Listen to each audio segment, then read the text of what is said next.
Are you ready to take your business to the next level?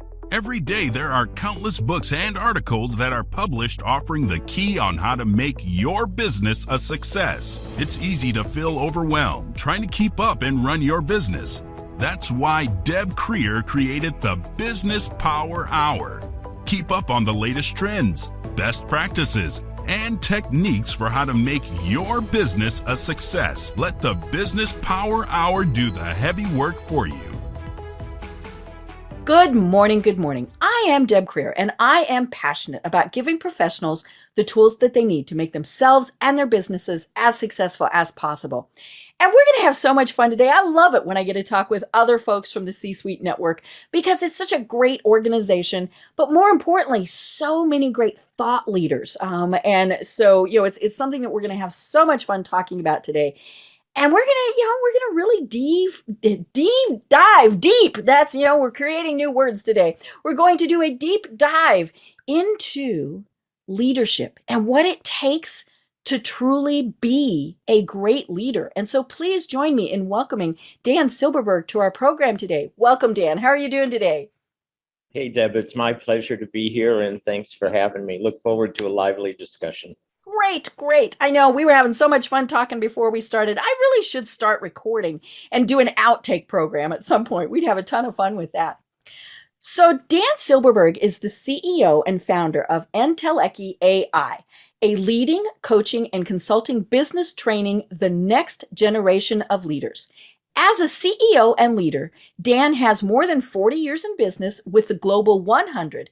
He has done 5 startups, and he has a business consulting background with A.T.Kearney, a technology background with EDS, and he led the go-to market for Oracle Group in consumer products. Dan has spent 40 years in personal growth and development and has a master's degree in leadership and coaching. So again, Dan, welcome. My pleasure. Great to be here, Deb. Thanks. Great. Well, I always like to ask my guests how they got to where they are today. So give us the Cliff Notes version, because it's always so much fun to find out how you discovered that this is your passion in life. Yeah, well, I guess we could go back to growing up in Milwaukee with parents that, gave me lots of opportunities and to see the world and have experiences. They put me into a college preparatory school where I learned that education mattered and got trained in really how to be educated, how to read, how to write, how to speak. Wow. Ended up at Washington and Lee University, which by all the magazines says it's the #1 liberal arts school in the country. We were voted by Harvard to be number 5 in undergraduate business schools when I was there in the caveman days, since I've been around a while. I had great mentors early in my career who wanted young people to succeed, and got lucky, I guess, and got into some really great opportunities early in my career with great training. So one example is when I was 27, I went to Levi Strauss. At that point, they're a $2+ billion company. I had a $7 million business that I was hired for. Between the time I was hired and the time that I arrived, they put in a new group president. Ooh, well, that's always fun. Well, the day that, now you have to understand, I'm 26 years old. I just bought myself an Alfa Romeo, a Jeep, and I have a 3-bedroom townhome in Sausalito overlooking Tiburon. Okay, and I'm making 6 figures. Now in 1978, that's real money. That's big. And the day I show up, my boss tells me, I don't really like your division or your product. And I could just see the whole, Yes, crumble. So I said, how about this? Let me find a desk and a phone, and I'll get back to you. And so I went out and I met with my sales force. I met with the retailers. I did a whole analysis. And 2 days later, I went back and knocked on the door. And I said, hey, Jim, you got a minute? And he goes, yeah. I said, you know how you wanted me to go to New York and get rid of all the raw materials so we could close out? Well, I've got a different idea. The good news is I'm going to New York. The bad news for you is this $7 million business in 12 months, if you give me the authority, will be a $49 million business. Ooh. And he was like, yeah, he did the same thing you did. And he just about fell off the chair. And so I went through all the assumptive base that I had put together. And he went, that'll be fine. Go ahead. Well, 3 years later, that $7 million business to be closed was $135 million. Wow. With the second best bottom line in the corporation. The only thing better was the 501 gene, which, as you know, is the original 100. Yep, the old button flies. Yeah. And as we put other products around it, that became a $500 million. Wow. So in terms of leadership, I could have just folded and said, okay, I'm on to my next job. But I could see things that other people couldn't. And that was really the beginning of putting together great teams, of doing turnarounds, of seeing the world in ways that maybe it wasn't just ordinary for other people. Right. You know, and I think what it is really showing is that we often think that a leader is the person in charge. And frequently it's not. You know, and even more infrequently, the person in charge might not be a good leader. And so talk to us about what makes a good leader. Let me start with a provocative thesis. Okay. Short of the Bible, leadership is the most written about, least understood topic in the world. Right. Okay. So yeah, I have like bookshelves over here of how to be a great leader. Right. And so if we go with that premise, you know, what makes a great leader? Let's go back to the idea. If we walk in a room and 30 people are in the room and you were to ask someone who's the leader, to your point, invariably the one with the highest title would get named. Right. Here's the truth. Everybody is leading all the time. The question is, to what? Yeah. So now, if you can imagine in your mind, you're in a meeting with your team or you're in a bigger meeting in the company. Who are the sycophants? Who are the ones who are silent, never to be seen? Who are the ones that always confirm whatever the leader is talking about? And they just nod. Yeah. And Mary always follows on top of her, right? So could you walk in the boardroom like I can, and without hearing a word from anybody, know where the power is, know who the obfuscators are, know who the blockers are, know who so this is part of being a great leader, is actually being present in the moment and being self-aware, right? So when we look at the Great Resignation and we look at being virtual or working remotely, why are CEOs having such a hard time? They're having the hard time because they start with themselves, not with the people. So part of being a great leader is actually putting yourself as an observer to see, what is it my team is doing? Who on my team looks stressed out? Who on my team looks like it's ready to go about burnout? So if I could intervene and say, Deb, just chatting with you, I really appreciate how hard you've been working. So this afternoon, I want you to go to the movies. I want you to go to a museum. I want you to go to the beach. I want you to take time for you. Just getting that permission, having someone maybe have a sense of where you are, isn't that about being a leader? Right. The other thing is, we talk about leadership usually within the context of a business. What does that really mean? In the world I come from, what that really means is I got a team of people who I hired because I thought they were brilliant. I'll mitigate half of their genius by having the culture that I have. And then what I need to do is to get them to believe something they don't believe in the first place, with the idea that I can get the numbers so Wall Street, my stock will go up and I'll collect my bonus. That's not a good idea. Me. So rather than talk about leadership, let's talk about what does it mean to be a leader? Because if you can't be a leader, leadership is a non sequitur in my world. Yeah.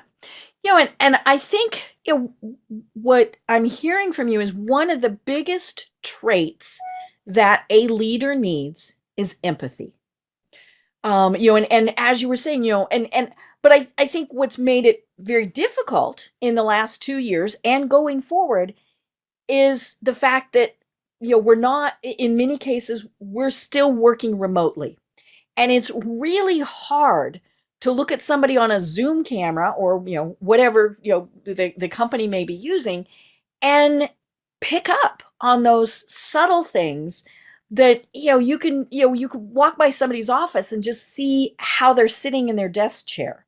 That's not going to happen on Zoom, because they're either going to, if they're, what might happen is they're going to turn their camera off because they don't want you to see whatever it is, and maybe it's just they don't want you to see the unmade bed in the background, or they don't want you to see that, they're unkempt, some things like that. And so I think that's definitely made things very challenging for leaders to be empathetic, to know what's going on. That's an interesting point. So whether it's empathy, compassion, love, we cannot deliver outwardly more of that than we can deliver inwardly to ourselves. Right. If I don't have empathy and compassion for myself, if I can't give myself a pass that I might be tired today, I can't give it to others as well. And so, which is why my program, the Leader Operating System, is totally going to change, in my feeling, the game. So where are we starting from? From the corporations that I came out of, they're basically pyramids. Why? Because as you move up the ladder, there's less and less room to get there. Right. Yeah. All right. So we're in a pyramid context. If you go into an organization and say, do you have an org chart? Yes, we do. It's hierarchical. It's linear. It's top down. It's command and control. It's everything other than what we want to do or what we want to be in this world in which we're living in 2022, right? So why did I call it an operating system? Well, if you have a computer and when you get your computer, the operating system is totally clean and your computer will be a reflection of what you put in it. Yeah? In addition, sometimes you get a virus in the operating system and it operates less efficiently. If you can remove the virus, it operates more effectively. Right. So why do I say leader operating system? So here's the deal. When we come in as babies, we are sentient beings. We don't have a vocabulary. Our neocortex is not developed. We don't have the ability to filter what's coming in. Virtually from 0 to 7, we are downloaded with mom and dad's beliefs. If we have siblings, their beliefs. If we go to nursery school, kindergarten, first grade, second grade, new beliefs. We're in a social construct out in the world. All of those beliefs are put into us without us having any ability to discern, do we want that belief or not? Right. So if I live in a house where there's a lot of anger, where there's a lot of chaos, where it might even be abusive, as a baby, I take all of that in and it embeds itself in my nervous system. Well, now I've got viruses in me. Likewise, if I'm in an environment where I'm cooing and you're smiling back at me, I'm crying and I want a bottle and you're smart enough to know I want a bottle, not to change my diaper, the world becomes abundant. The world becomes safe. The world, the other example, it's a scary place. That's just a belief. As children, we create strategies that are absolute genius for our own survival. So if you're in a house where there's a lot of yelling, throwing of material, it just doesn't feel safe. What you would do from a strategy perspective is to become invisible. Right. You hide. You want to hide, right? Well, when you're 23, if you haven't done any work, you're still doing that. So if you're going to become a leader, the leader operating system actually gets you to understand your beliefs, is one of the things it will do. When you can make conscious and see the pattern of your behavior because of a belief, you now have a choice to change it. This moves you from being in a reactive position to one of intention. Mm-hmm. So a couple of quick questions. Tell me 3 of your earliest experiences. If you have siblings, tell me mom's favorite and dad's favorite. What can the world expect from you? And what can you expect from the world? And if you answer those 6 questions, not only will I know more about you, Mm-hmm. you will know more about you, right? Mm-hmm. And so what happens is our experiences that we remember are the ones with elevated emotion. Right.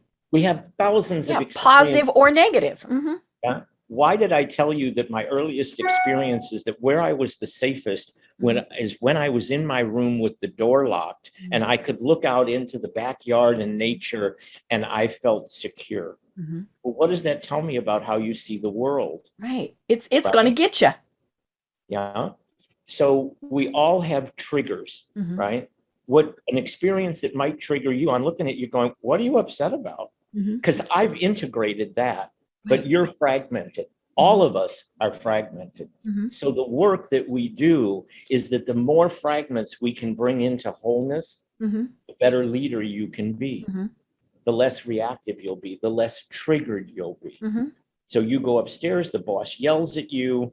What do? You come downstairs and yell at your team. Not a very effective practice. You go home and you kick the dog. Yeah, it's just. Mm-hmm.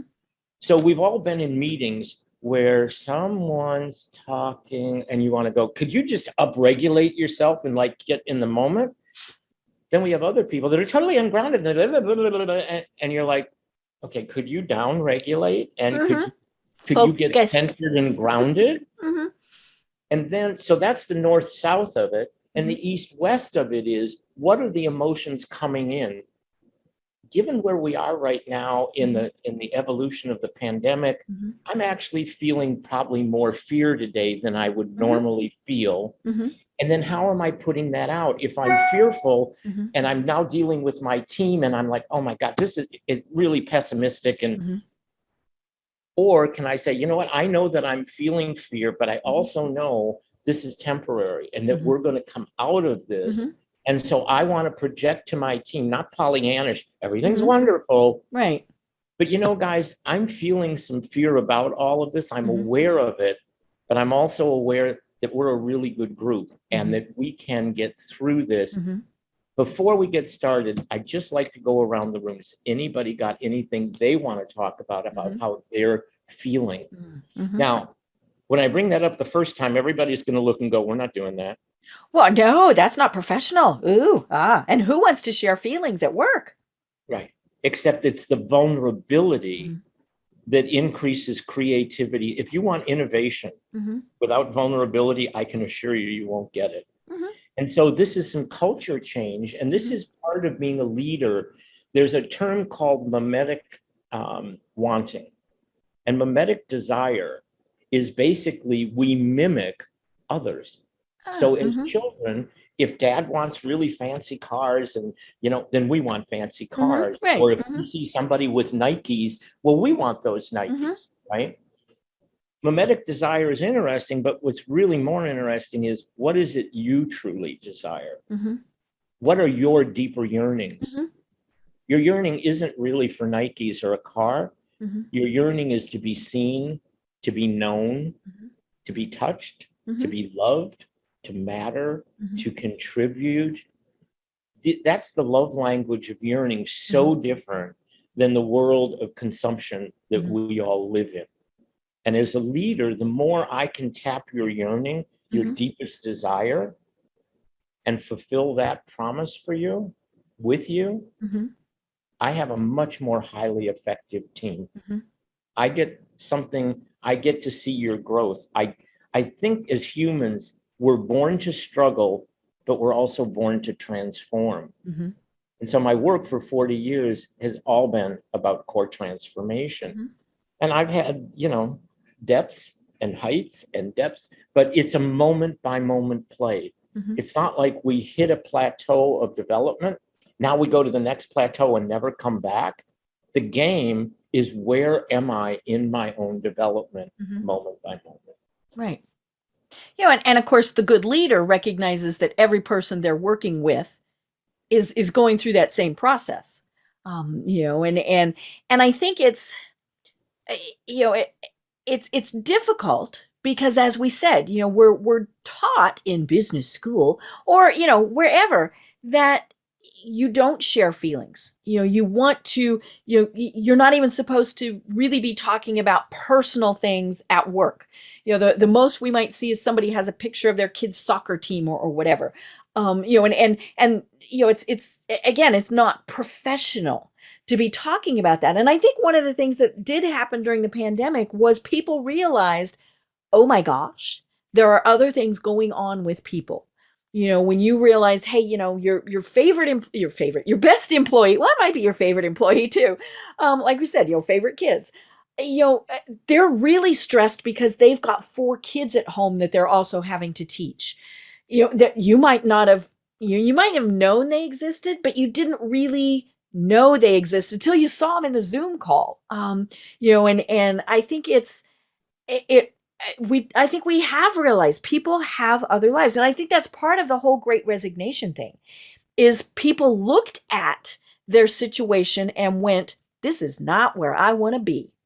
And whether it's, I want to change jobs, I want to do something different, I want to start something, whatever it is.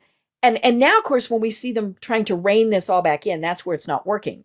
I think one of the most recent ones was Elon Musk, when he said, you either come back to the office or you don't come back at all. And then I think he honestly could not understand why that upset people. Because he was like, well, I'm in the office. Some people, I am an advocate for people being physically in the same location, because I think there's, it is a lot of what we've been talking about. You pick up on those things that you don't see when you're virtual. You talk about things when you're at the coffee machine that actually could lead to the next greatest product that your company is doing. All of those things. But we also have to weigh that with safety, with the fact that people love working virtually. I tell people, I don't have to put shoes on. Why do I want to put shoes on?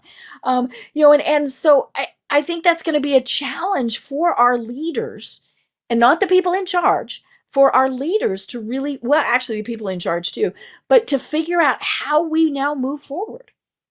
So for the last 7 years, in the environment that everybody wants us to come back to, productivity has been 0. Mm-hmm. In the remote world, productivity is increasing. Right. Why do we think? Which is kind of counterintuitive. Well, most things that are counterintuitive are actually what you want to be doing as a leader. Well, if you wanted to bring people back to the office today, one of the things you might understand is that people sitting in cubes is deflationary and it doesn't lend itself. So now build a corporate headquarters that people actually want to show up in. That's strategic. Yeah. So a little bit different. It's counterintuitive to think that this innovation and collaboration is really the key. Everybody talks about teams. We've got to have teams and collaboration. If I look at genius, Einstein wasn't a collaborator with 9 other people. Picasso wasn't a collaborator with 12 other artists. There is a genius within each of us. There are gifts and brilliance within each of us. Corporations hire you for your brilliance. They fire you for who you are. Yeah. So isn't that an interesting phenomena? So might that change how you actually interview? Might it change the values that you place in a culture? Right. And so why is it that we hire wrong 50% of the time? Because we hire people that we like, which means we hire people like us. That's not, we don't need 10 visionaries. We don't need 10 executors.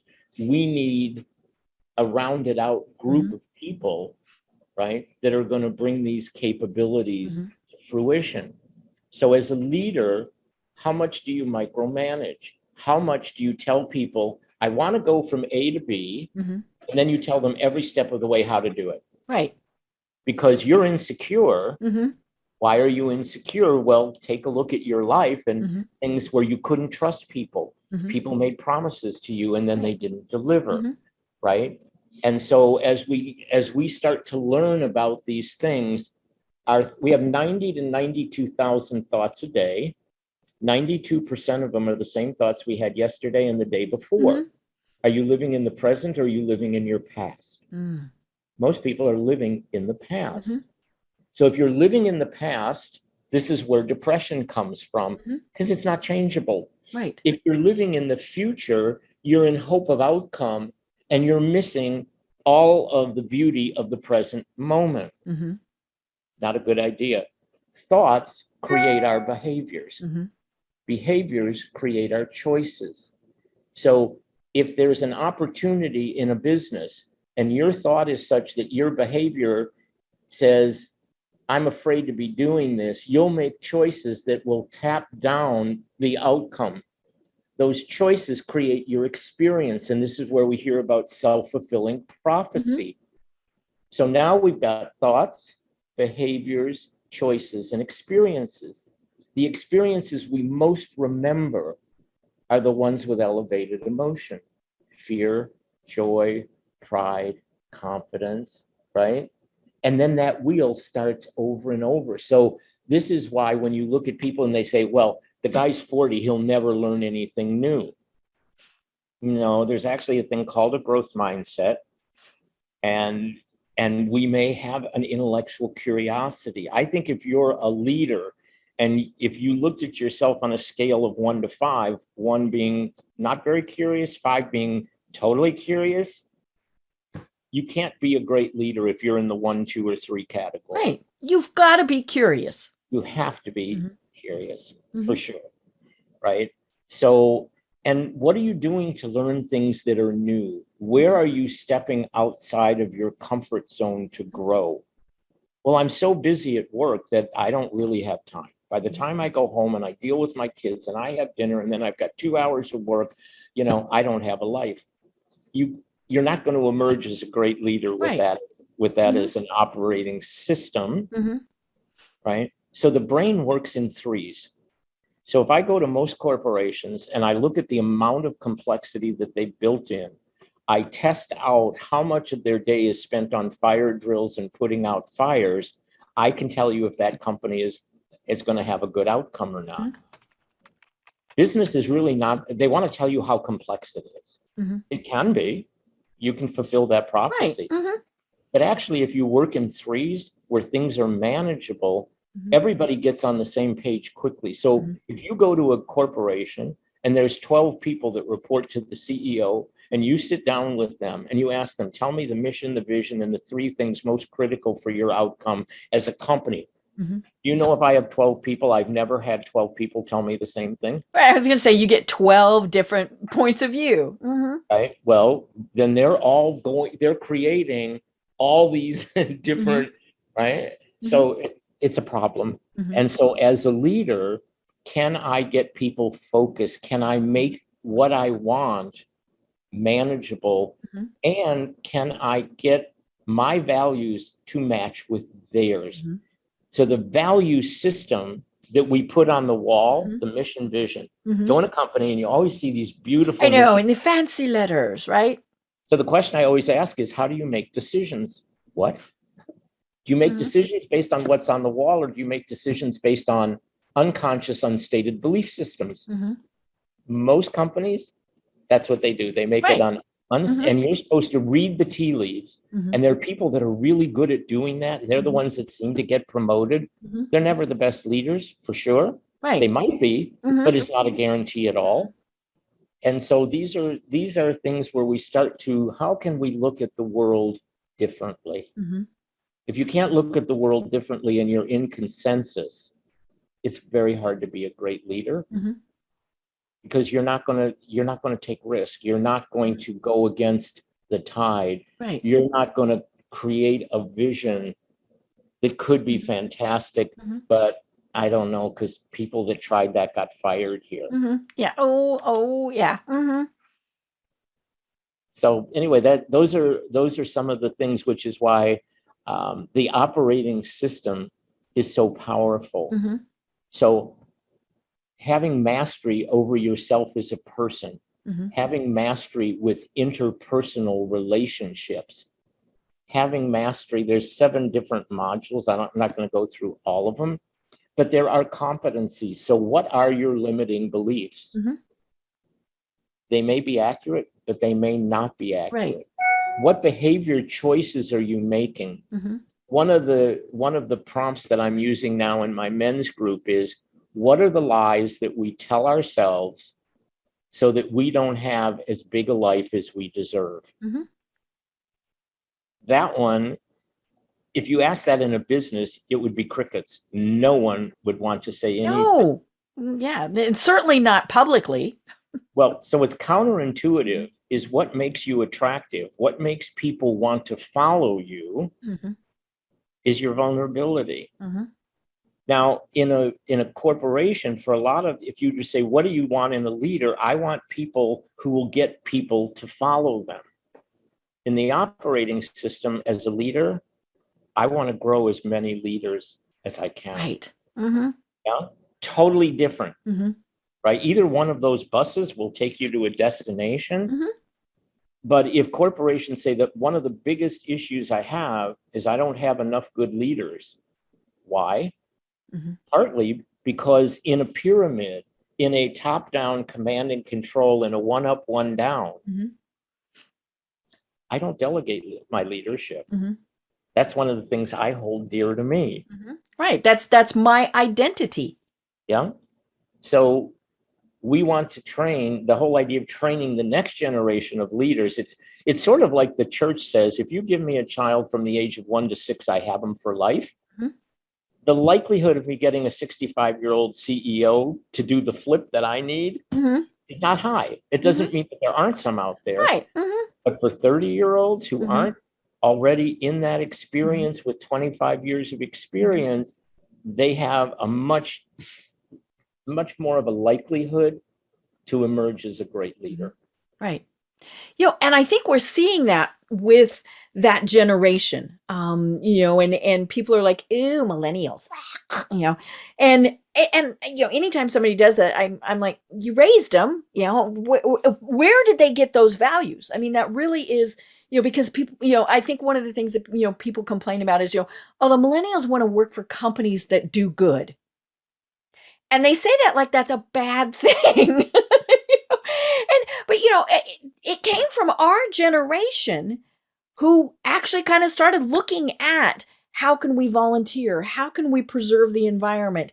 And, even if it's just, back to what you were saying about, you learn things when you're little. If you're a little kid and mom and dad have the recycling bins, then you realize, okay, this might be a good thing to do. So then you're thinking, okay, I want to work with or for or have a company that has that same type of concept of doing good, and the company still has to make money. I mean, that's the whole thing that some people don't always quite understand. Yeah, they cannot, but then they're not going to last very long, right?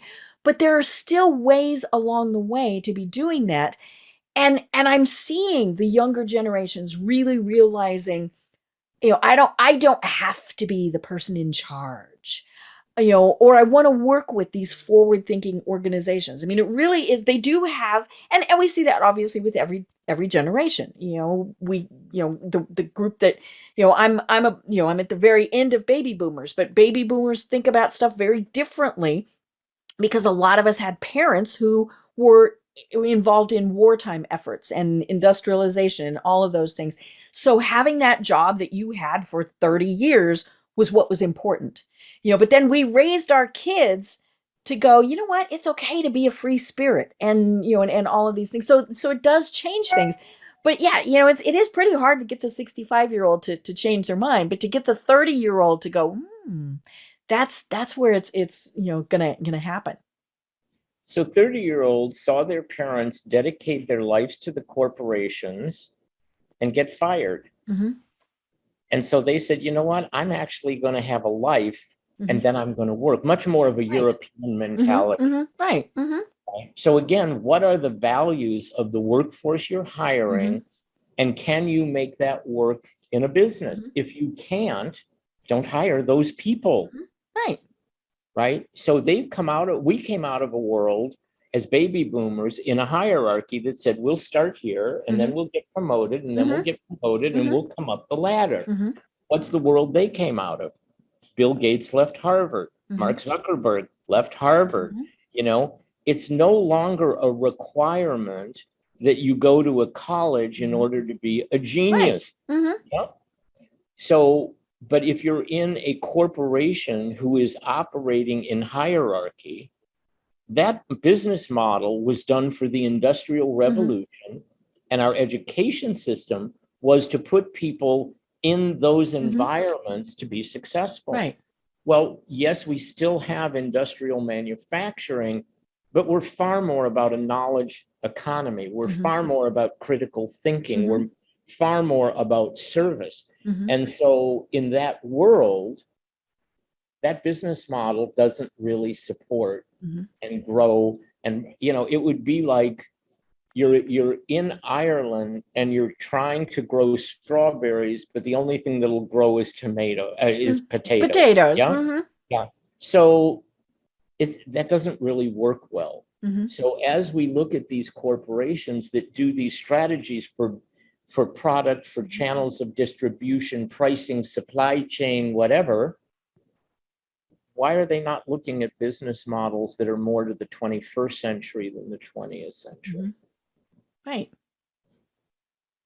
You know, and we still have to have that person who kind of makes some final decisions. You know, we can't just all be milling about going, oh, this sounds good, or this sounds, you know, somebody does have to, but I think part of it though is that person has to have encouraged lots of different suggestions, all these different things, and then be able to go through it and say, okay, this will work, this won't work because, you know, and then tell that person, okay, this won't work because, you know, because they're not going to suggest anything again if their idea got shot down with absolutely no reason. Yeah, there does still have to be that person who makes those ultimate decisions, but it's that process that is changing.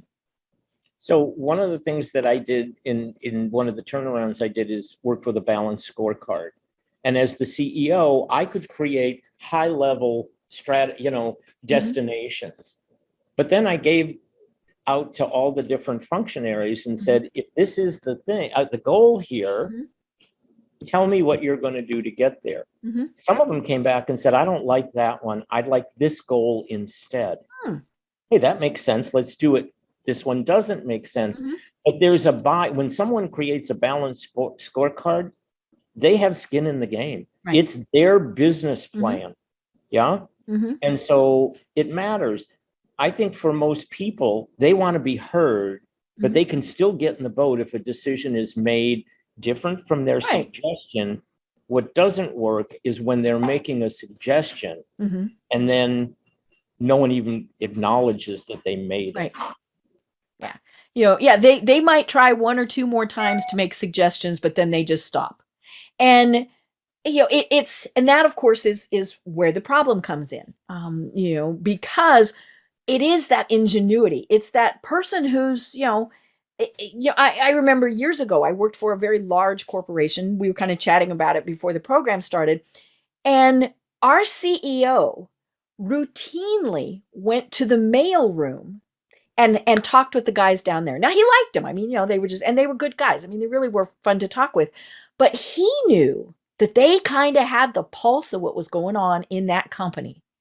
And so he would say, tell me what's going on. You know, what are you seeing? What's going on? Now, mind you, this is 25-ish years ago.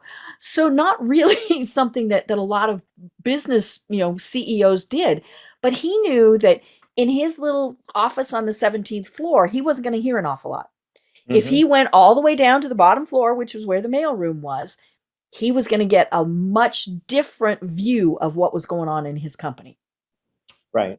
And I think, you know, one of the things as a leader that your people are looking for is they want to know that they're going to have a good life. So now we're in this economic milieu or malaise, so to speak, that we're in. And if we look to Washington and say, do we have great leaders? I don't care which party you're in. Right. It's not that answer is, you we haven't had a great leader we don't have a Winston Churchill, right? We don't have a Nelson Mandela. We don't have sort of, that kind of a thing. So if I'm a CEO right now, how am I looking at my business? Well, if I look at CNBC or I look at the consensus thought, oh, inflation is really high. Thank God the Fed's going to come in and raise rates. Yeah. And then what'll happen? Problem solved. Yeah. So we're going to get inflation back to 2%. And if we listen to our leaders, they tell us it's not inevitable that we'll be in a recession. Okay. This is the same group that told us that inflation was transitory. They're not bad people. Right. They may not just have the best eye for the future. So when we say that as a business CEO now, I'm watching this play out and I'm going, okay, so Powell raised 75 basis points. He's going to do it again in July and probably again in September. How does that really help my business? Well, raising interest rates is what the demand side of economics. They're thinking there's too much demand for too little goods. Right. If I raise these rates, prices will go up and people will buy less. That's partly true. Right, because they can't afford it.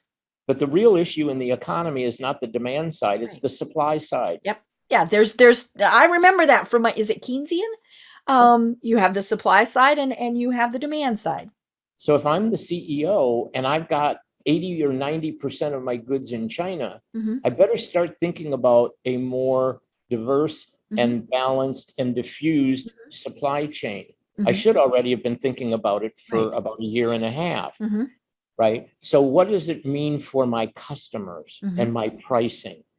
Well, if the average household is $25,000 in debt, and prices are going up at over 20% of what they really spend their money on, that 25,000 in a year will be 40,000. Right.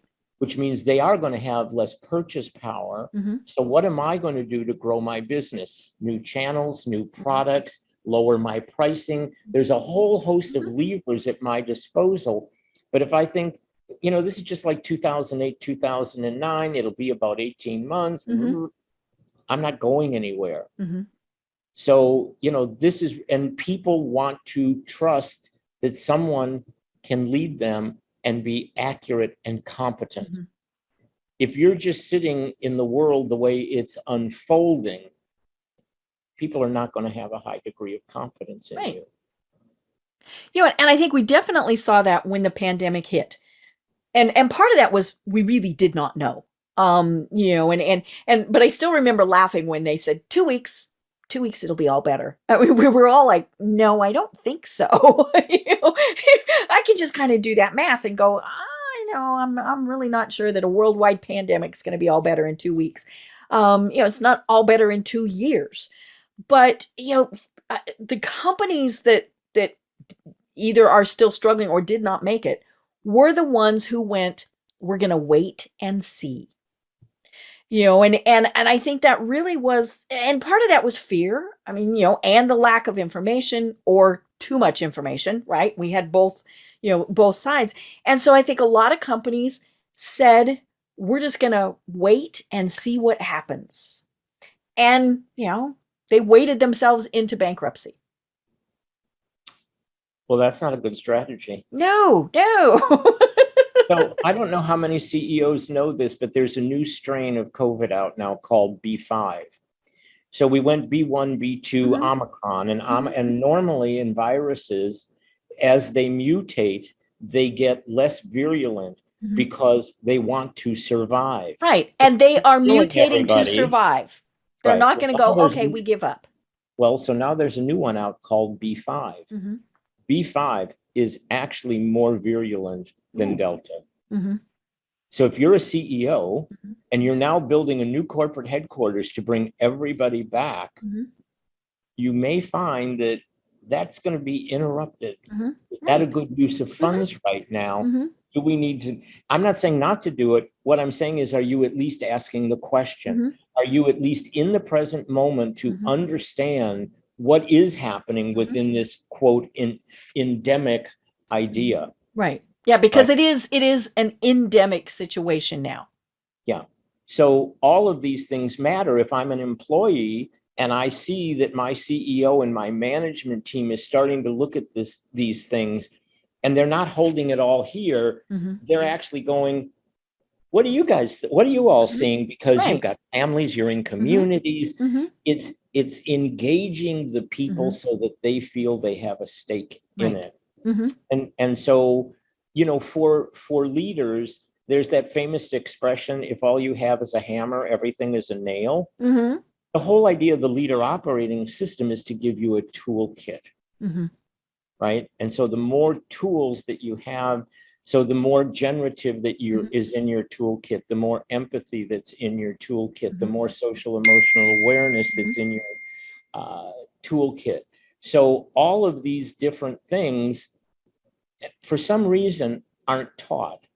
We teach calculus, we teach biochem, we teach all these hard subjects, but we don't really so much teach these soft skills, interpersonal relationship, and how do I know who I really am, and how can I emerge to be the best version of myself moment by moment. Right. And it's funny because it's like you were saying, there's so many books on leadership, but nobody teaches it. Or what they teach is more on how to be the person in charge. Okay, you need to know how to understand financial statements. You need all of these various things. It's that intrinsic, empathy, compassion, all of those. And I, that's not, a college course. Okay, so you've just triggered one of my beliefs. All right. So one of my beliefs is that the reason so much of this doesn't work is when I see a framework, servant leadership, transformational leadership, conscious leadership. These are what I call pathologies, right? If you follow this framework, you'll be a good leader. Right. Yes. Okay? Here's the steps. You do this. So now we're in the moment and you've just triggered me. And I go, Deb, time out. I got to remember what I'm not sure where in the framework this exists. So the reason I'm against these things is, why are they put together in the first place? They either come out of academia or they come out of consulting companies. Right. Well, I'm going to teach you to be a good leader. Okay, but why are they publishing? Well, in academia, if you want to have tenure and you want to be, it's the old publish or perish. Go publish. So when that book reaches its zenith, I'll publish the next one. Consulting firms do it because they need a framework to sell their consulting practice. Yeah. So what'll happen is somebody will go into and they'll do 10 firms, 20 firms, 50 firms, and they'll come out with, I asked this narrow thing, and here's what they told me, and here's how you solve it. No. As human beings, we're in the moment. And it's all, to me, all about, I can look at all the frameworks and I can work with each of them. But in the end, where I'm going to be trustworthy, where you're going to want to work with me, is how I treat you in the moment. And you know what? There's parts of servant leadership I like. There's parts of conscious leadership that I like. There's parts of transformational leadership that I like. I don't like any of them as the only tool in the toolkit. Right. Because we are all individuals.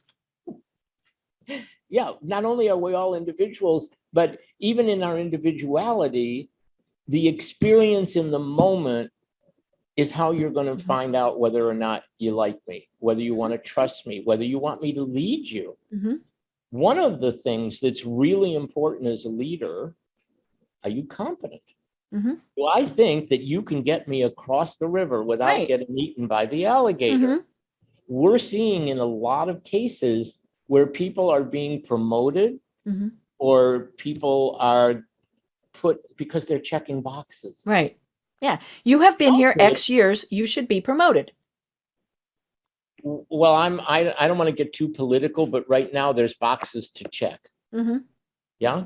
Right. Yeah. And fine. Yeah. But we have to have competence and merit in it. Right. If we just want to check boxes and we're not competent, we're going to lose our people. Right. Yeah. And I mean, I feel the same way. There's, when we're hiring, all of those various things, simply because somebody checks the right box, that's not, not going to work. Yes, we need diverse workforces. We need, all of these various things, but it comes, I'm of that generation where, you had to have a certain number of, there were quotas. And so you had to fill those quotas. And so it didn't matter if you had the right person or not, you checked that box. Yeah, those boxes still kind of have to be there to some degree. But it still needs to be that we're hiring the right person for that job. Right. How is it that corporations 80% of the time have to go outside to bring in the new CEO? Mm-hmm. Yeah, almost always they do. They're not promoting from within. So what does that tell us about a leader and his own ability to have a succession plan? Right. It A didn't lot exist. of corporations hire new CEOs.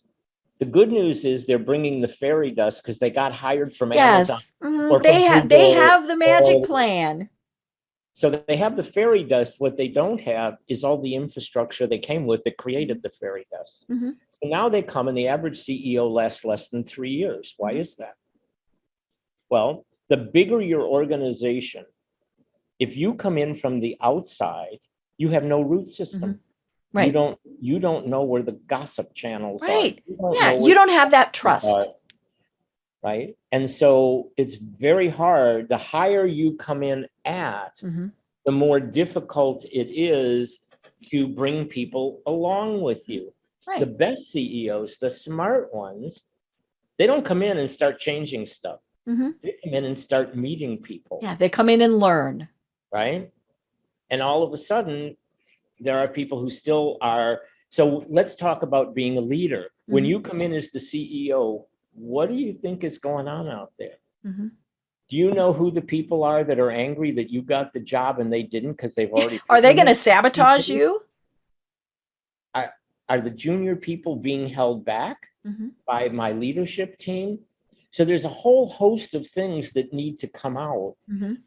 I worked in a company that had a culture that brought in people and spit them out over and over and over again because they wanted to, they hired us for our genius, and then they tried to enculturate us so that we would have no genius left. And it was a company where the junior people, it was the monkeys running the zoo. And when I left this one company, the chairman actually asked me, he said, "Why do you think it didn't work?"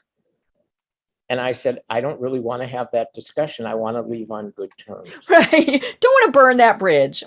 Right. Well, he wouldn't let me out of the office. And so I finally said, "Okay, I got to tell you what I think." So I said, I came in to a business that it was $400 million.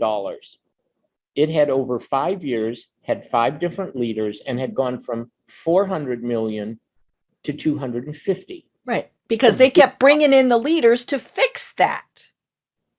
But they wouldn't change out any of the underlings. So I asked him, I said, you could have hired me and I might have been a bad hire. But 5 leaders later, the only people you're changing are the leaders. That should tell you something. Right. And so you've got a problem much bigger. So I said, I don't know what the other 4 people did, but I know I came to you. And when I got hired, you told me, I don't care what it takes. This is the core crown of this corporation. My high net worth is based on my stock because I'm a founder. Whatever it takes, do it.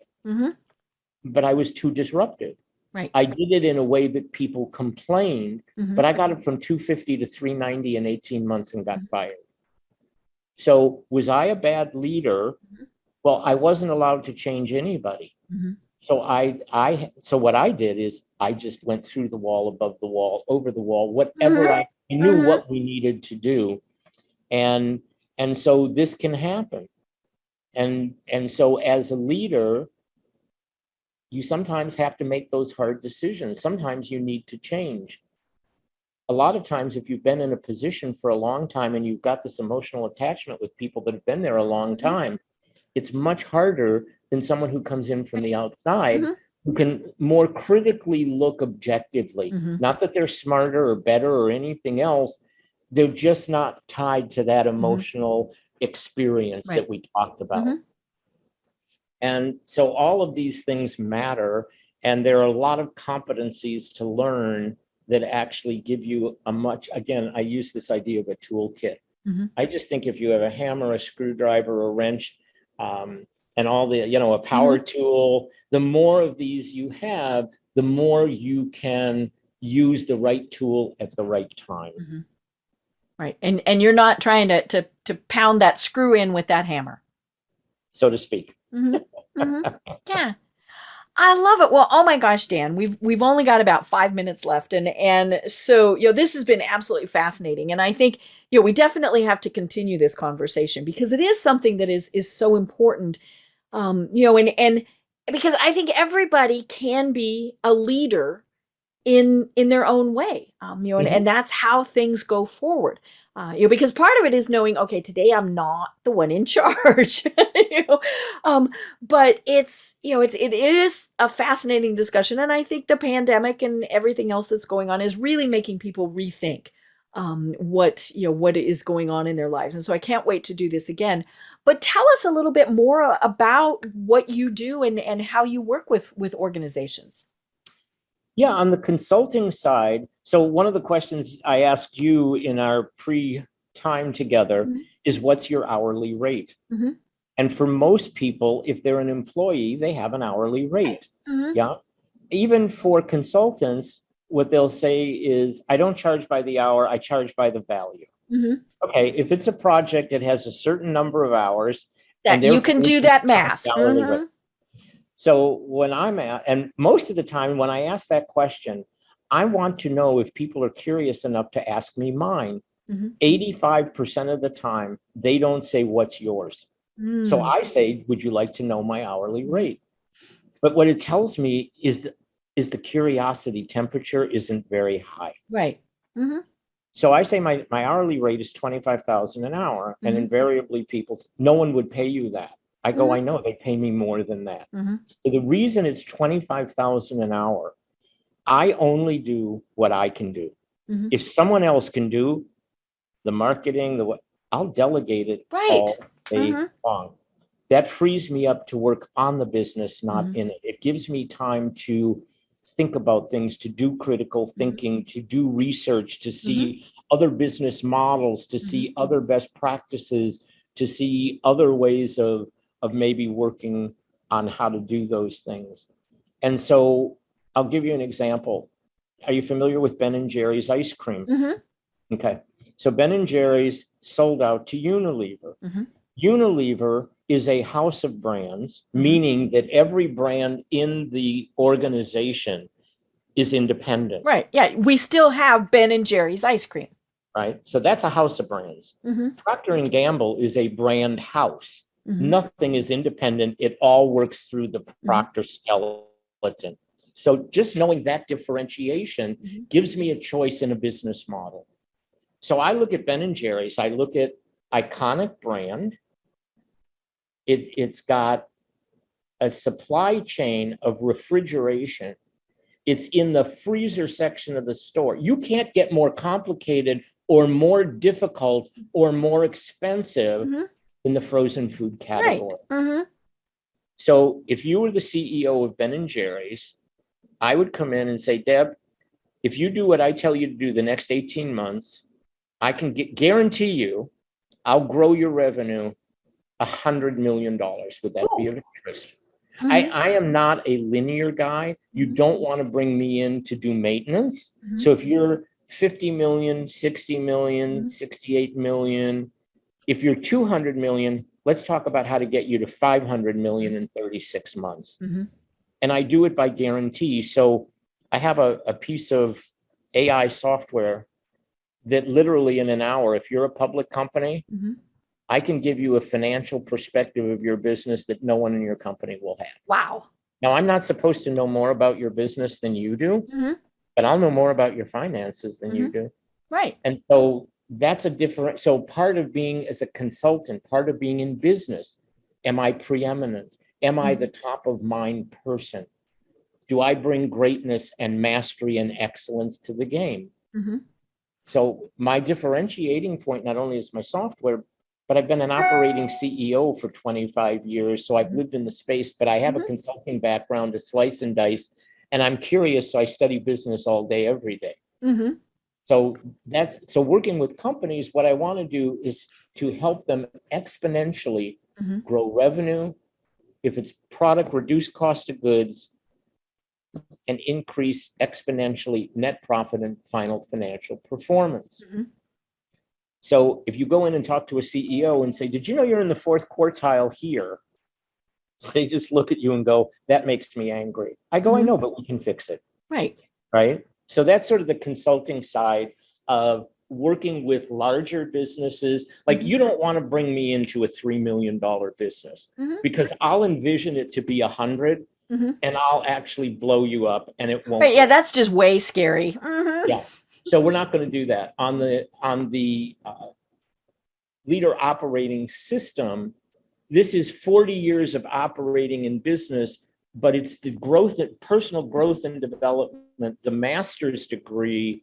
And so I've got a background now in the psychologists of Freud, Jung, and Adler, attachment theory, humanism. So people like Fritz Perls and Abraham Maslow and Viktor Frankl, the existentialists like Heidegger and Sartre and neuroscience. So all of those things, how the brain works, neuroplasticity, growth mindset, mirror neurons, these aren't things that most business people have either been exposed to or have done the deep dive in. Those are the things that I want to bring in that are new and exciting and engaging. And I'm interested in personal core transformation of each individual. So having that impact is, so I'm not going to come in with a framework. There are plenty of people that will come and teach you all of that. I'm going to come in and work with your team and grow them up, and they can grow their people up, and this will grow the organization up. Yeah, it's not about breaking it down. It's about growing it. Well, sometimes you do have to break it down. I'm going to teach you about how to be a human being. I'm going to teach you to be in your humanity. Nothing I talk about, you would say, but wait a minute, that's not business. Exactly, because it's who you bring to work every day that makes you a leader. And if we get you grown up and we get you to be the best version of yourself and more confident and more self-aware and more conscious and more excited and wanting to have a bigger life and engaging people in their yearning, the people who've done my type of work get promoted more often. They get higher increases. They are sought out for the high visibility projects, and people tell their bosses, I want to work for them. So the outcome is pretty clear of the advantage that it has for the individual, for the team, and for the business. Right. Also, it helps them in their own relationship with their spouse, their partner, their kids, their community. It's a win-win-win-win all the way around. I love it. I love it. Well, Dan, we will definitely have you on again because I think this is conversation that needs to continue. And, but unfortunately, we're at the top of the hour. So, do you have any final thoughts that you want to leave everyone with? Yeah, I think the thing that is most engaging is looking at what is the life that you really want. We're born to struggle, but we're also born to grow. And what is the life that you really desire from your heart? And how do you embrace that and get it there? And the more you do that, the happier you are, the more generative you are, the more creative you are, the more you're going to bring yourself to the business, the more the business is going to thrive. So my question is for the guys, I know going to the bar, I know going out to do other things, dropping $100 bills is no problem. How much have you invested in your own growth and development? 75% of human growth and development today is done by women. Boys are doing less well in school. Boys are less going to college. More women graduating, more women doctors, more women lawyers, more women. So this is an opportunity for men to step up and grow themselves up. And the biggest investment you can make is not Bitcoin, it's yourself. Right. Right.